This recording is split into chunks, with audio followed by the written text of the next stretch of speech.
Olá, gurias! Sejam bem-vindas a mais um Gurias do Vinho, um podcast que compartilha boas histórias, celebra amizades e dá um mergulho de ponta cabeça no mundo do vinho. Este episódio tem o apoio da Vinícola Courmayeur, lá de Garibaldi, que tem à frente duas irmãs super bacanas, a Thalita e a Gilian. Eu sou Andréia Debon e falo aqui do Vêneto, na Itália. Eu sou Alexandra Aranovich, falo aqui do Rio Grande do Sul, Brasil, e quero propor um brinde à Courmayeur e a vocês, né, gurias, que estão nos escutando e possibilitaram essa série especial de espumantes brasileiros. Nos episódios anteriores, a gente contou a história, fatos marcantes, também demos várias dicas para quem quer aprender mais sobre a bebida. E hoje nós vamos ter uma super convidada que vai ajudar vocês ainda para quem quer aprender ainda mais, quer fazer cursos sobre o assunto. Então, tchim, tchim. Tchim, tchim. Bom, Alexandra, o nosso bate-papo deste episódio é sobre como eu posso aprender mais sobre espumantes e vinhos no geral. E eu tenho certeza que se você gosta de vinhos, já quis em algum momento saber um pouco mais sobre determinados vinhos e aí já pensou em fazer algum curso, não é mesmo?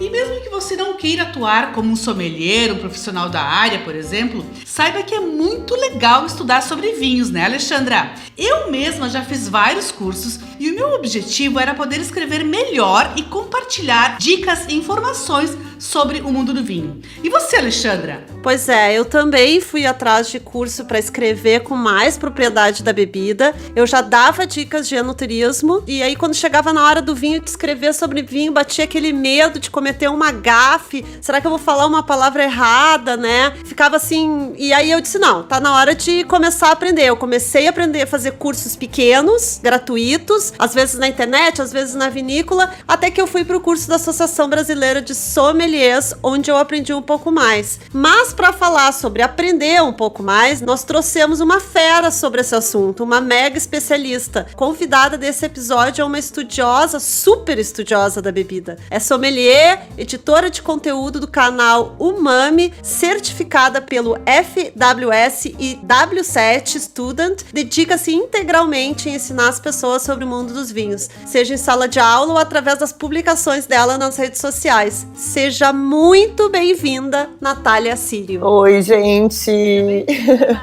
Seja bem-vinda, Nath!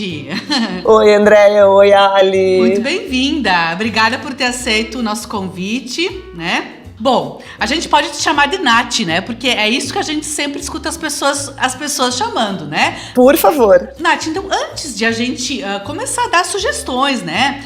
Algumas dicas, principalmente pras gurias, que esse podcast ele é feito pras gurias, não só para gurias, mas ele é especial pras gurias que querem buscar um conhecimento sobre vinhos. A gente quer que tu conte um pouco pra gente sobre a tua história nesse mundo do vinho. Como é que tu entraste, assim, nesse mundão fantástico que é o mundo do vinho. Conta pra gente, Nath. Que legal. Essa história é divertida porque eu acho que ela é uma história parecida com muita gente que tá hoje no mundo do vinho. Eu não venho de família que tem qualquer tipo de envolvimento com vinho. A minha família, eu acho que nem chegou a visitar vinícolas na Serra Gaúcha na vida deles.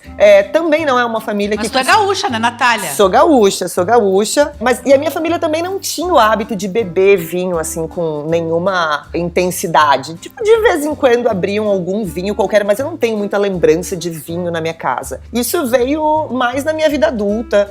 Aquela coisa, né? A gente começa a namorar, e sai pra jantar, e pede um vinhozinho, aí tem que aprender a beber aquilo, enfim. Mas o meu contato com o estudo do vinho começou mesmo quando eu decidi dar de presente pro meu então namorado, hoje marido, uma viagem pra Serra Gaúcha de surpresa. Reservei um hotel, reservei umas visitas a vinícolas, vamos lá, uma coisa romântica, vamos beber vinho, passar um pouquinho de frio. E aí a gente chegou na primeira vinícola que a gente ia visitar, que foi a Cavegás. E aí depois de uma visita básica ali de 1 horinha, meu marido, hoje marido, né, olhou pra mim e disse assim: olha só, a gente tá aqui dentro há 1 hora eu bebi vinho, eu aprendi sobre história, aprendi sobre biologia, sobre agricultura. Tô num lugar bonito, bebendo um bom vinho. Esse assunto é muito legal, eu quero estudar isso. E eu disse, nossa, ele tem um bom ponto aí, né? A gente tá falando de um assunto que envolve um monte de coisa boa e em lugares bonitos. Vamos pensar sobre esse assunto. E aí, óbvio que a internet fez a sua mágica e depois dessa conversa apareceu uma propaganda na minha frente, na minha timeline, na época do Facebook, curso de vinhos. E eu disse, tá, é um sinal do universo. Na verdade, na época eu não pensava que era um sinal de Mark Zuckerberg me dando anúncios. Eu pensei, é um sinal do universo, sim, vamos fazer esse curso. E era um curso de um dia, era ministrado pela Enocultura, que hoje eu dou aula pela Enocultura aqui em São Paulo, mas era um curso de um dia, nível 1 WSET em Porto Alegre. Eu olhei e disse, olha que legal, ele ensina umas coisas básicas, um turno só, manhã e tarde. Vamos fazer isso aqui. Pra começar tá ótimo. Exato, não fazia ideia do que era esse curso, nada disso. Só pensei, é um curso de vinhos, dura um dia só, parece divertido, é aqui perto de casa, vamos fazer isso aqui. Cheguei lá e quem era meu professor? Quem tava na sala de aula? Vinícius Santiago. Quem é do Sul conhece Vinícius Santiago, um grande professor. E deve ter feito algum curso, quem é do mundo do vinho já deve ter feito. Alguma coisa. Eu me lembro que o primeiro curso que eu fiz foi, acho que 2004 ou 2003. Um dos primeiros cursos foi lá na Salton. Era queijos e vinhos com o Vinícius Santiago. E aí eu me lembro exatamente que quem é da Serra conhece o Vinícius, né? Exato. E pra vocês terem uma ideia de como ele é onipresente, a gente tá gravando esse podcast aqui. Daqui a pouco eu vou encontrar o Vinícius Santiago e terei uma aula com ele de novo. Então não importa o quanto a gente estude, a gente continua sendo aluno do Vinícius pra sempre. Pra sempre, é verdade. Então eis que encontrei Vinícius Santiago numa sala de aula. Mas eu confesso que eu fui, o dia anterior ao curso, eu fiquei um pouco com medo. Porque eu sentia que o mundo do vinho, e eu acho que muita gente que se interessou pelo assunto já se sentiu assim, que era um pouco sério demais, ou complexo demais. Não é pra mim, eu não sei se eu não gasto muito dinheiro em vinho, eu não sei muito bem as coisas. Aquele monte de insegurança que a gente tem normalmente, assim, quando vai fazer uma coisa nova. E aí eu cheguei na sala de aula e tava lá Vinícius, de tênis, calça jeans e camiseta, dando aula. Eu confesso que isso já me deu um alívio, assim, saber que não era um professor de terno na minha frente, que eu já tava esperando uma coisa muito formal. Aquilo ali me deixou um pouco mais à vontade. E aí eu tive aula com ele, a didática do Vini sempre foi muito boa, né? Ele é um professor que é capaz de ensinar a coisa mais complexa do vinho pra minha avó de 90 anos, assim. Ele tem uma didática maravilhosa, ele simplifica muito bem as coisas e foi a minha primeira inspiração no mundo do vinho. Então, aquilo ali me deu uma certa segurança. Eu tive aquela aula o dia inteiro, foi muito divertido, fiz provinha e aí acontece aquilo que acontece com todo mundo. É tipo quem faz tatuagem pela primeira vez, começa a querer fazer a segunda, a terceira e a quarta. O mundo do vinho é a mesma coisa. A gente aprende uma coisa e fica doido, querendo saber mais e mais e mais.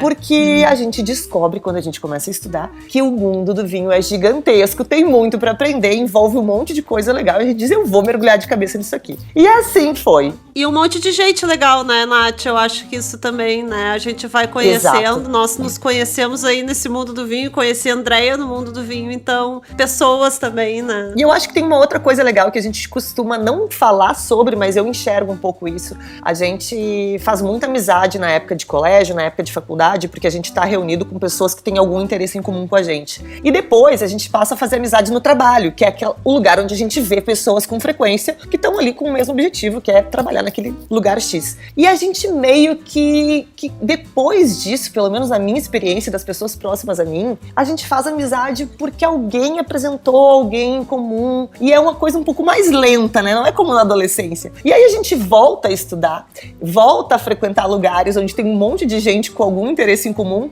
Então aquilo é muito legal, porque é tipo voltar pro colégio, voltar pra faculdade. A gente começa a conhecer gente nova de novo, e se reunir, e fazer jantar, e dar risada. Então meio que volta essa sensação de estou fazendo uma coisa legal, tô aprendendo uma coisa legal e tô conhecendo gente, que é muito difícil na vida adulta, né? Não dessa forma. Então tem um pouco isso, começa a dar uma empolgação informação, eu tô conhecendo um novo grupo de pessoas, tô me interessando por um novo assunto. Então são novos livros para eu comprar quando eu vou numa livraria, novos perfis para eu seguir no Instagram.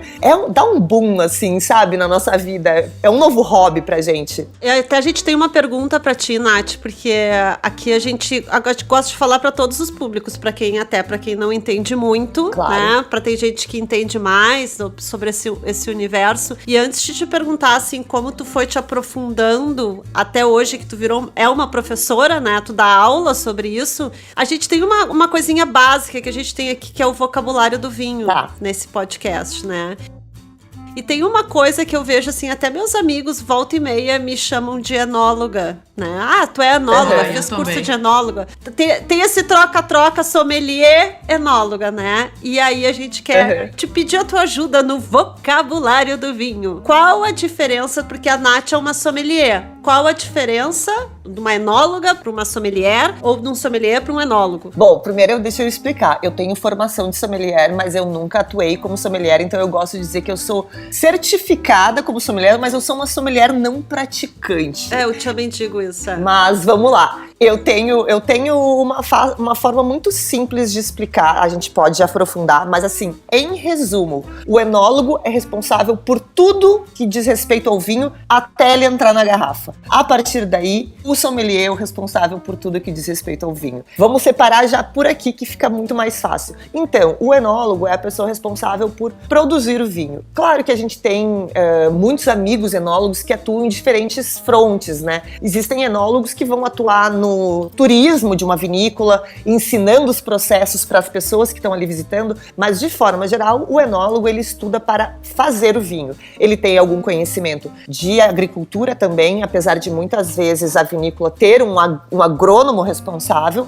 O agrônomo. Exato. Às vezes o enólogo faz enologia e agronomia, né? E agronomia. Porque a gente tem que lembrar que nem todas as vinícolas têm uma grande estrutura. Algumas vinícolas são vinícolas de um homem só, ou de uma mulher só. A pessoa meio que faz tudo, faz o vinho, vende, abastece o Instagram, faz tudo. São as eu-presas que existem em todos os ramos, no mundo do vinho também existe. Mas o enólogo ele é responsável por escolher o momento de colher aquela uva conforme o estilo de vinho que ele quer produzir, de tomar todas as decisões enológicas para o resultado final do vinho.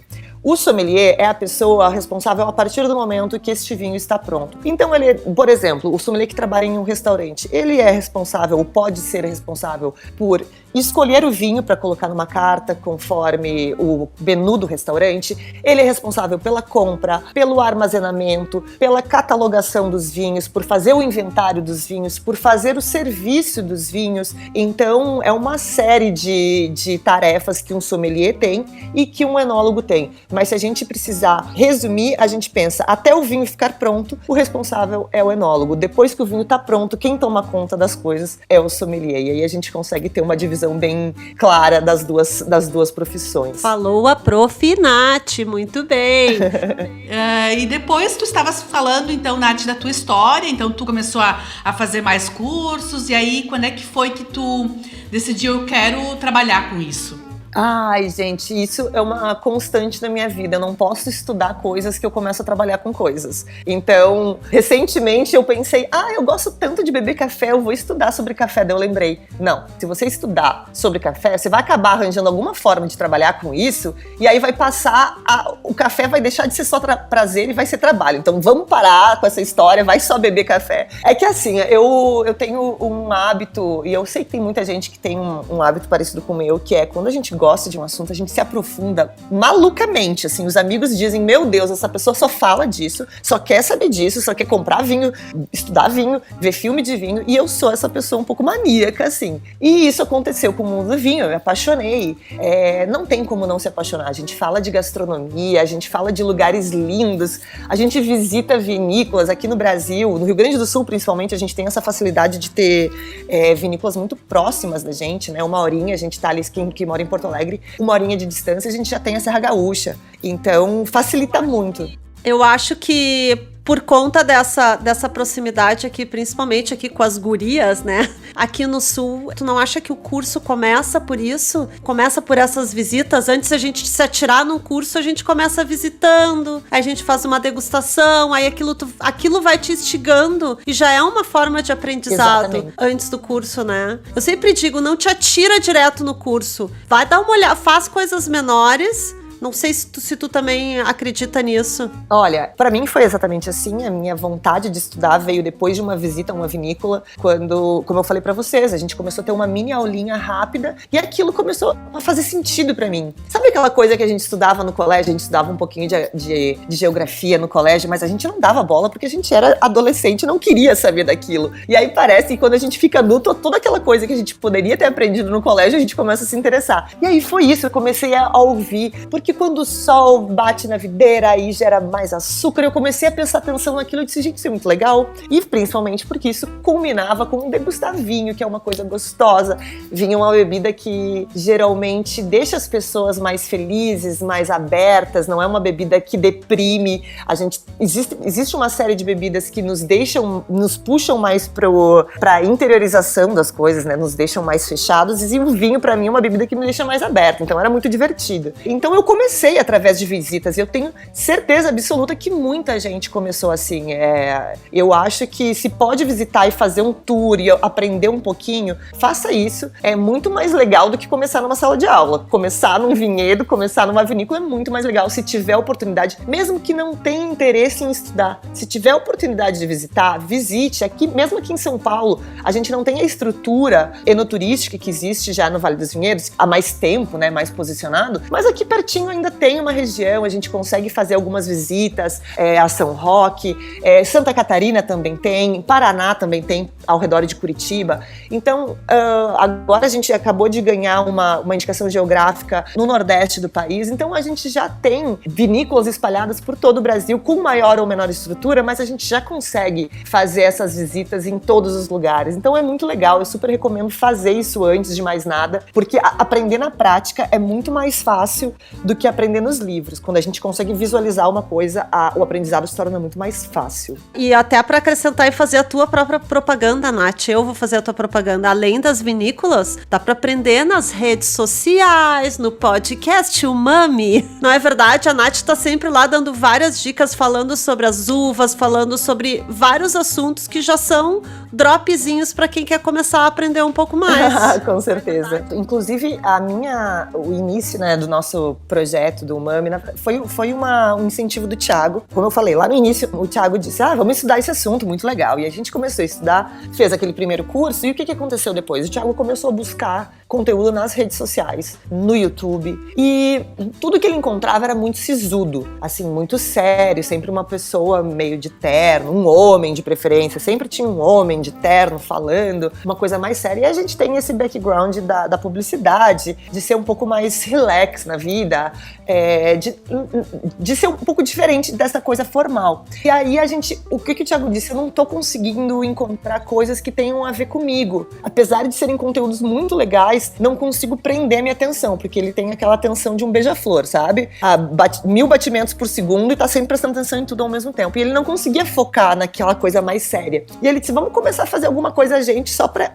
A ideia dele não era divulgar. A ideia dele é que enquanto ele produzisse algum tipo de conteúdo, ele aprendesse, porque isso é fato. Quando a gente... É tipo no colégio, quando a gente vai fazer uma cola pra tentar colar, a gente aprende, porque a gente tá escrevendo aquilo, a gente não precisa da cola. Era basicamente essa a ideia dele. Ele pediu, me faz um roteiro de alguma coisa, alguma uva, e eu vou fazer um videozinho aqui em animação, porque enquanto eu estiver fazendo isso, eu sei que eu vou aprender. E a gente fez e colocou num YouTube qualquer, que não tinha nem nome, e largou lá. E um tempo depois tinha um monte de visualização. E foi a partir daí que a gente teve a ideia de começar a produzir o nosso conteúdo. Porque a gente largou um conteúdo que foi, sem divulgar, ele foi muito visualizado. A gente começou então pelo YouTube. Muita gente não sabe, acho que a gente começou pelo Instagram. E aí depois disso a gente disse, então, vamos criar um Instagram e vamos começar a compartilhar essas coisas que a gente tá estudando, que a gente tá... Acho legal dar o Instagram aí, Nath, que a gente não deu o Instagram, né? O Instagram do Umami é UmamiMag. UMAMI, Umami, MAG. Mag, de magazine. Na verdade, vocês encontram todas as nossas redes sociais pelo site, é umamimag.com.br. Lá tem o link pro Instagram, tem o link pro YouTube, tem o link pro podcast, que é o UmamiCast. O que a gente faz nesses canais todos? Eu sempre fui um pouco CDF, eu gosto muito de estudar, mas eu também sempre fui aquela CDF que gosta de falar bastante, que era incomodado pela professora. Era incomodada não, que incomodava a professora, na verdade. Então, o que eu faço? Eu gosto de passar conteúdo mesmo, conteúdo de gente CDF, só que na minha percepção, eu acredito que a gente pode facilitar muito a vida das pessoas. Eu venho de uma faculdade, que é a faculdade de Direito, que tem um vocabulário rebuscado demais e que eu acho que não precisa ser. Eu entendo as formalidades, eu entendo o jogo, mas eu achava que era um vocabulário que dificultava para a pessoa leiga entender o que a gente estava falando. Tinha palavras que a gente podia substituir muito simples, tipo data vênia, com todo respeito, era muito mais simples. E eu pensei, o mundo do vinho é assim, gente, eu tô aqui nesse mundo, e esse mundo também é muito complexo. Esse mundo usa palavras que não precisavam ser usadas, não é que não precisava, mas a gente podia facilitar. Então o meu objetivo virou esse. Eu vou fazer conteúdos que eu possa entregar pra minha avó e minha avó vai entender. Então esse virou o meu foco. E quando que a Nath, que gera todo esse conteúdo, começou e disse, tá na hora de... Qual foi teu primeiro curso, assim, valendo, que hoje que começou a te dar? Porque eu sei que tu já fez vários cursos, certo? Tipo, agora pra quem tá nos ouvindo e disse, eu já fiz os cursos das vinícolas, eu já vi os das redes sociais, agora eu gostei, quero entrar nisso. Por onde eu começo? Olha, eu sempre digo, eu sou fã número 1 dos cursos WSET ou W7, como as pessoas falam. É uma certificação inglesa, mas que tem um caminho muito didático. Ele faz uma crescente no nível 1, no nível 2. Ele vai fazendo uma crescente que vai nos deixando aptos a passar para o próximo nível. Assim, cada nível que a gente faz, ele nos dá um conhecimento, e eu sempre indico para todo mundo que me pergunta, fazer dá um ano de intervalo, fazer o outro. Apesar de saber que muita gente faz um atrás do outro, às vezes faz 3 no mesmo ano, eu acho que é muito interessante a gente digerir o conteúdo. A gente aprende muita coisa, mas a gente não aplica elas na hora. Quando a gente deixa o tempo passar um pouquinho, a gente consegue digerir e entender algumas coisas e bater o olho numa prateleira e dizer, agora eu entendi, isso faz sentido pra mim, aquilo que eu tinha aprendido 2 meses atrás. Então, os cursos WSET, pra mim, eles são cursos que não são profissionalizantes. Por exemplo, o curso da ABS de sommelier é um curso que te dá a base para ser um sommelier. Apesar de muita gente fazer só pelo conhecimento, ele é um curso profissional. O curso WSET, ele é um curso para mercado, ele não te dá base para uma profissão. Ele te prepara para um mercado de vinhos, que pode ser tanto para quem trabalha com conteúdo de vinho, como para quem vai trabalhar numa loja, para quem tem, enfim, para as inúmeras áreas que se pode trabalhar, porque ele te dá porque ele te dá uma formação geral de vinhos e ainda de mercado também, que é muito interessante. E nesse mundo que tem um monte de coisa, aproveitando que a gente tá falando, na verdade nós estamos aqui agora num episódio mais amplo, mas a série é de espumantes, né, Andréia? Então não tem como não te fazer essa pergunta, Nath, assim, quando que tu acha que bateu o espumante em ti, ou que tu estudou, entrou mais a fundo, foi visitando vinícola, ou foi, não sei se tu já teve na região de Champagne, ou foi aqui mesmo na Serra Gaúcha que o espumante te conquistou? Vocês lembram que eu falei que a minha vontade de estudar começou numa vinícola que produz apenas espumantes, então acho que já começa aí. A gente tem fases no mundo do vinho que a gente bebe mais um estilo e mais outro, e eu acho que nessa fase eu tava numa fase muito espumante, porque é uma bebida que hoje eu entendo. Na época eu só bebia, não entendia por quê, mas que eu já sentia que combinava com um pouco de tudo. Combinava com a minha comida, combinava com o jantar, combinava com celebração. E é uma bebida que por si só ela tem uma aura meio festiva, né? Tanto que a gente pensa muito no espumante em épocas de festas, em celebrações, em fim de ano, apesar de eu achar que a gente devia fazer isso o ano inteiro. E inclusive essa visita que eu fiz e que eu comecei a estudar, etc., foi no inverno, e eu fui lá e eu lembro, eu tenho foto minha de casacão grande, Serra Gaúcha no inverno, super frio, e eu tomando espumante 1 ou 2 garrafas. Eu acho que é uma bebida que na época eu já percebia que funcionava para diversas situações. Então, foi antes de estudar que eu me apaixonei pelo espumante. É uma bebida que a gente sabe que o Brasil produz muito bem, que a gente não precisa gastar muito dinheiro para ter uma boa experiência, sabe? Então, eu acho que a gente tem um pouco dessa aura festiva que fascina todo mundo, que vontade de brindar, etc.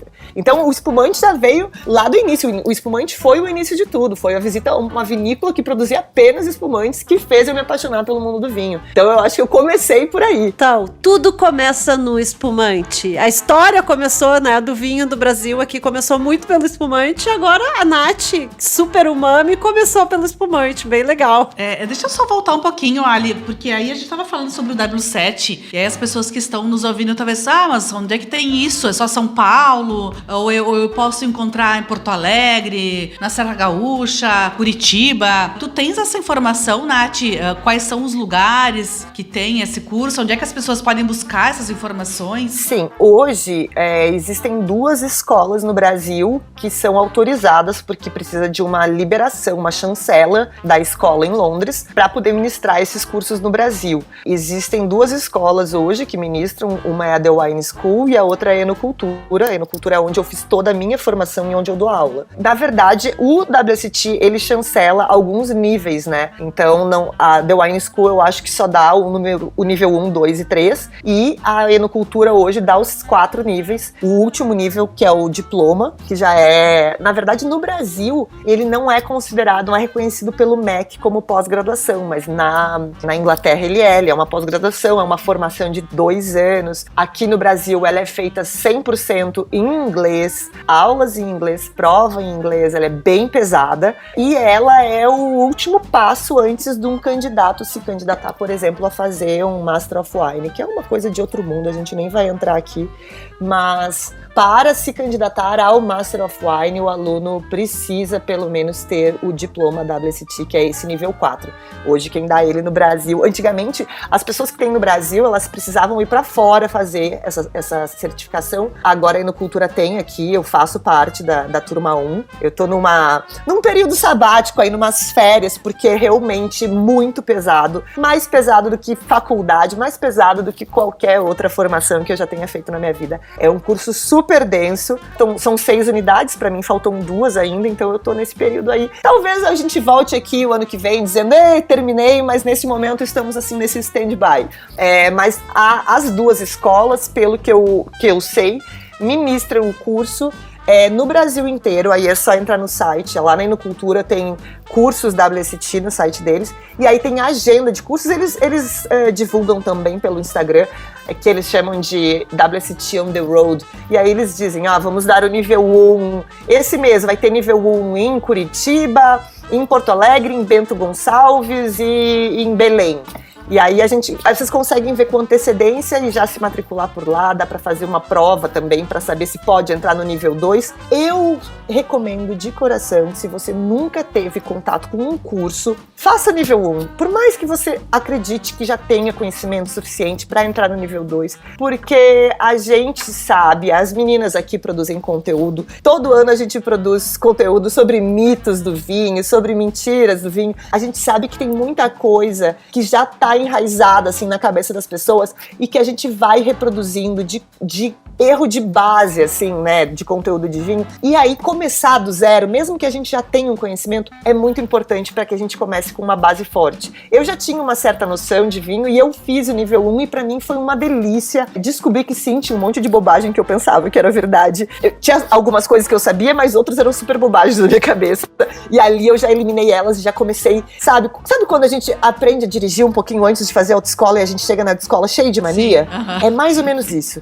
A gente às vezes entra num curso já cheio de mania que a gente ouviu do amigo. Então eu super recomendo fazer desde o nível 1. Nath, tem alguma coisa que tu lembra, assim, que tu diz, ai meu Deus, né? como é que eu podia pensar assim, nada a ver, sabe? Não sei se tu lembra de alguma coisa, assim, pra contar pra quem tá nos ouvindo, algum mito, alguma coisa. Eu lembro que, assim, no início, eu lembro do Thiago com dificuldade de memorizar as únicas 7 uvas que a gente estudava no nível 1, assim, quando a gente foi entrar. E hoje em dia a gente estuda tanta coisa, né? Mas eu lembro de coisa básica. A gente tinha muita confusão em relação a teor de açúcar.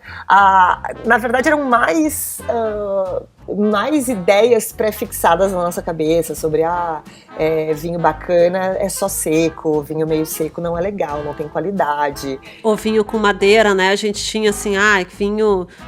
achava que vinho antigamente... mais... Que vinho pra ser o vinho top tinha que passar por barrica, madeira, eu tinha essa... Exato. E sabe por que eu desconfio que a gente achava isso? Olha, eu tava pensando nisso esses dias. Por que a gente encasqueta tanto com a madeira quando a gente tá começando? Sabe o que eu acho? A gente tem... Não importa o que me digam, tá? Eu tenho aluno suficiente pra saber que no fundo, o que a gente quer mesmo é acertar vinho quando nos dão vinho às cegas. A gente adora acertar vinho. A gente quer, quando nos dão um vinho, dizer assim, eu sei. A gente quer acertar a uva. A gente quer. E aí, quando a gente tá começando, a gente fala muito de aroma, né? Aroma de fruta vermelha, groselha, morango, amora, ameixa. E a grande verdade é que de amora pra ameixa, pra groselha, no mundo do vinho, é muito detalhe, né? É muito pouco. É muito difícil tu dizer esse vinho é só amora e esse vinho é só ameixa. São aromas que se misturam muito ali. Não é bem assim pra diferenciar um do outro. E o aroma que de fato, quando a gente tá começando e não tem muita intimidade, o aroma que de fato se destaca quando a gente põe o nariz na taça é madeira. Na hora, a gente põe o nariz e diz, opa, tem carvalho aqui. E eu acho que a gente tem... Eu desconfio que essa coisa com o carvalho é porque é o aroma mais fácil da gente encontrar quando a gente tá começando a degustar, porque a gente tem essa pressa. A primeira coisa que a gente quer quando a gente tá aprendendo a degustar vinho, a gente quer acertar o vinho. E o mais legal também, só pra complementar, que quando a pessoa estuda, né, tem a teoria, depois a prática do vinho, e quando ela tem a oportunidade de visitar a região muito importante. dos vinhos, então isso complementa, aí faz todo sentido, sabe? Também acho. E as diferenças entre as regiões, entre os terroirs. Aqui na Itália tem, nossa, cada micro terroir tem diferença nos vinhos. E aí é muito incrível, assim, a viagem, uma das últimas que eu fiz ali pro Piemonte, o mesmo Nebbiolo com 5 quilômetros de distância tinha diferença no aroma e no sabor, sabe? Então aí a gente vai começando a ver que as coisas realmente fazem sentido, que o terroir faz muita diferença. Parece bobagem, mas ele faz muita diferença na hora de diferenciar os vinhos. Exatamente. E uma coisa que é muito importante saber também é que se vocês que estão nos ouvindo têm um pouquinho de ansiedade de aprender tudo muito rápido e de se tornar o maior especialista do mundo, gente, acalma o coração, senão vocês vão só sofrer. Porque esse mundo, se vocês já ouviram dizer a gente não para de estudar, não é exagero. A gente não para de estudar. A Andrea, por exemplo, agora tá na Itália. A Itália é um dos países mais desgraçados para estudar, porque tem tanta coisa, tanta uva, tanta denominação. Por exemplo, um dos cursos que eu fiz é o FWS, French Wine Scholar. Ele é um livrão grosso, um monte de conteúdo. Existe o mesmo curso para a Itália. Para a Itália, ele é separado em 2 cursos, de tanta coisa que tem na Itália. É muita coisa. E a gente... E quando a gente começa a achar que... Exato. E nome de uva, cada vez que eu vou fazer uma visita, eu encontro As um nome. gurias, vocês estão assustando as gurias. Estão afugentando. Não estamos. Não estamos, gurias. O que a gente tá dizendo é que vocês não precisam ficar malucas assim que nem a gente. Mas o que eu tô dizendo é que existe uma chance muito grande de vocês ficarem, porque é muito apaixonante. Vocês acham que eu tava esperando que eu ia ficar gastando dinheiro em curso e estudando e botando a cabeça em livro depois de ter terminado uma faculdade? Eu lembro de terminar a faculdade e dizer, chega, pra mim chega, não quero estudar, depois de fazer um TCC. É um risco que vocês vão assumir. Ninguém precisa, é como eu disse, ninguém precisa estudar. Mas é que é tão delicioso. E aí, quando a gente estuda uma coisinha pequena, a gente descobre uma coisinha lá, um detalhe muito legal, e a gente vai lá e aprende aquele detalhe. E dentro daquele detalhe, existe um outro, e assim a gente vai puxando uma coisa na outra. E quando a gente vê, a gente tá na Itália, que nem a André, tá lá morando na Itália, estudando tudo, sabe? É isso. Gurias, esse papo sobre conhecimento é tão amplo que a gente já tá quase 1 hora aqui batendo o recorde de horário de episódio. Então, eu queria prometer pras gurias que a gente vai fazer um post lá no Instagram do @gurias do vinho com todas essas dicas aqui, também do episódio, com mais dicas da Nath. Vamos dar aí onde todos esses caminhos a gente vai colocar lá também no Instagram. Mas temos que terminar, né, Andréia? E quem quiser vir pra Itália estudar, né? Fazer uma viagem de estudos aqui pra Itália, tamo aí, né? Tô aí pra organizar. Já que eu falo demais, eu sei que eu falo demais porque no meu podcast as pessoas usam geralmente pra treinar pra meia maratona, sabe? Porque é muito tempo de bate-papo. Eu juro, eu tenho uma seguidora que ela tá treinando mesmo e ela tá dizendo, eu usei esse episódio aqui de 2 horas, ele é ótimo, eu faço o treino inteiro, 2 horas tem um episódio. Então eu vou trazer algumas dicas rápidas porque eu quero pelo menos que vocês tenham uma base. Rapidinho antes de encerrar. Primeira dica, antes de começar a querer estudar e fazer curso, tenham curiosidade e busquem entender as coisas, as curiosidades que vocês têm. Então, por exemplo, abrir uma garrafa de vinho, ler uma coisa diferente no rótulo que nunca ouviu falar. Aqui tá escrito surli, aqui tá escrito colheita tardia. Digita no Google e procura. Mas assim, lembrem que o Google tem um monte de conteúdo feito por um monte de gente. Nem todo mundo pesquisou muito pra colocar aquele conteúdo ali. Então, deem uma chance e deem assim uma lida em mais umas 2, 3 páginas. Tenham um senso crítico de não ler no primeiro lugar só e acreditar naquilo, porque tem muita coisa que a gente vai reproduzindo que é errado. Tenham curiosidade, busquem as coisas no Google, leiam contrarótulo, entrem no site da vinícola e deem uma lida.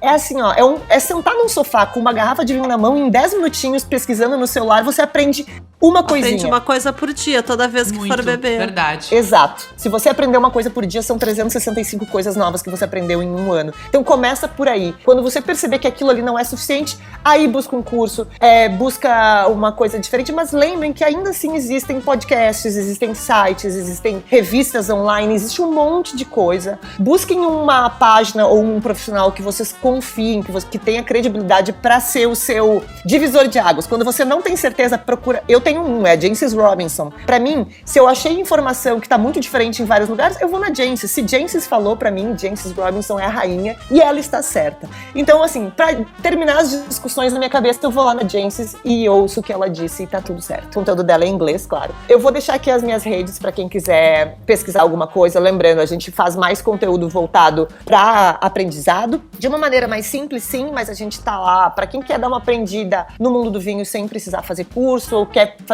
tirar uma dúvida. A gente atende conteúdos que vão desde o iniciante até o mais profissional, com conteúdos mais técnicos ali no meio. O meu site é umamimag.com.br, lá tem link pro Instagram, que é umamimag, tem link pro YouTube. O YouTube tem um monte de vídeo de enoturismo, um monte de aula, um monte de conteúdo. O meu site tem material para download para quem quer estudar, então ali vai ter mapa para imprimir de regiões produtoras, joguinho americano, ficha de degustação, tem um pouco de tudo. E o Umamicast, que é o meu podcast, dá pra encontrar no Spotify, é um podcast voltado um pouco mais pra conhecimento. Então a gente debate regiões, debate uvas, estilos de vinho, e sim, eles vão, às vezes são episódios de 2 horas, como o episódio que eu tenho gravado com a Gabi Frison, que é sobre Jerez. Aliás, estamos na Sherry Week.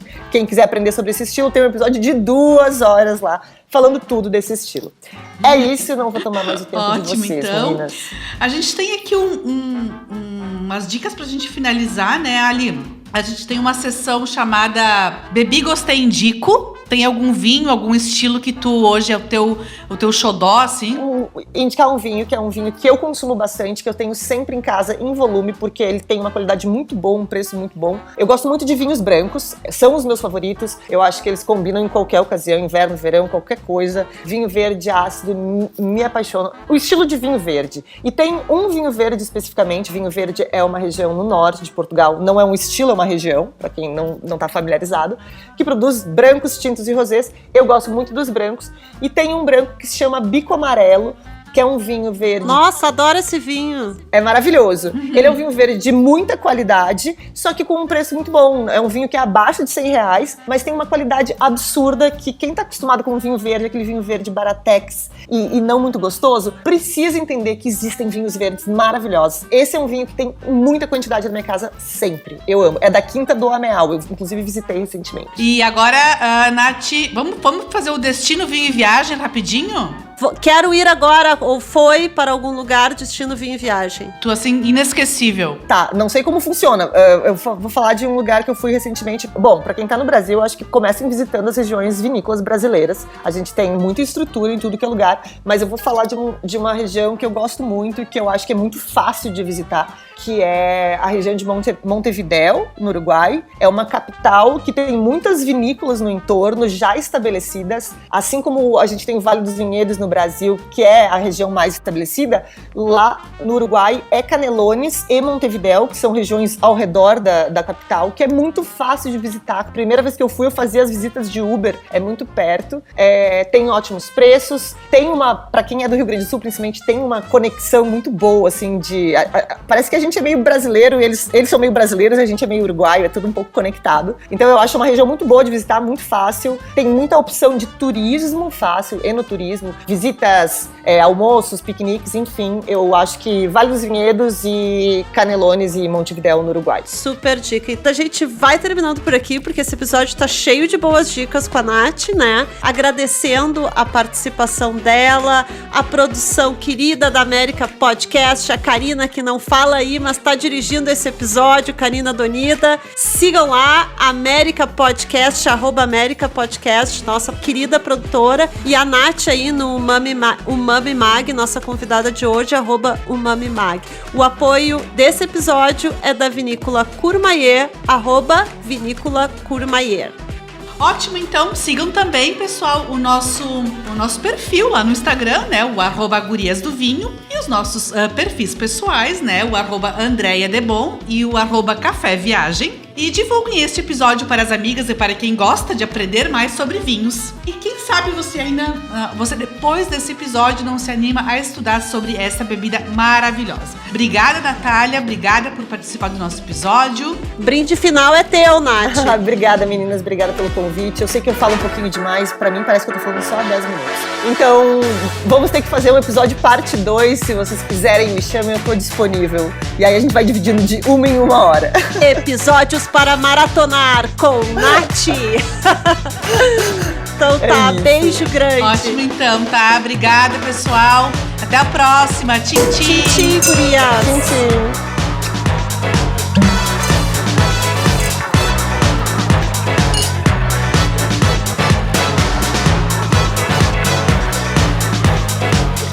Gurias do Vinho é uma produção América Podcast.